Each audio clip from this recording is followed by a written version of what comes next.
नांदेड वाघाळा शहर महानगरपालिकेच्या निवडणुकीसाठी आज मतदान होत आहे आणि त्यासाठी सर्व यंत्रणा सज्ज झाल्यात। मतदान प्रक्रियेसाठी 3400 कर्मचारी काम पाहतायत। सुरक्षा यंत्रणेचे सीआरपीएफ जवानांच्या तुकडीसह 3500 कर्मचारी तैनात करण्यात आले।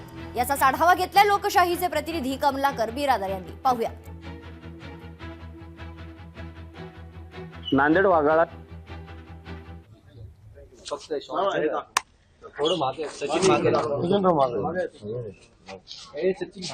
मला वन काउंट करायचं। पुण्यात शिवसेनेचे नेते रवींद्र धंगेकर यांनी देखील आपला मतदानाचा हक्क बजावलेला आहे। संपूर्ण राज्यात निवडणुकीची रणधुमाळी आपण पाहायला मिळते आणि विविध राजकीय पक्षांचे अनेक बडे नेते आता सहकुटुंब सहपरिवार मतदानासाठी अनेक मतदान केंद्रांवर दाखल होत आहेत, आपला मतदानाचा हक्क बजावतात। ही थेट दृश्य रवींद्र धंगेकरांनी देखील आपला अमूल्य मतदान देऊन खरं तर आपलं मत जे आहे ते दिलेलं आहे आणि त्यांच्या सोबतच त्यांचं पूर्ण कुटुंब देखील। खरं तर रवींद्र धंगेकर यांचा मुलगा स्वतः यावेळेस निवडणुकीच्या रिंगणात आहे, त्याच्यामुळे पुण्यात या प्रभागातील विशेष जर आपण पाहिलं तर निवडणूक चुरशीची मानली जाते।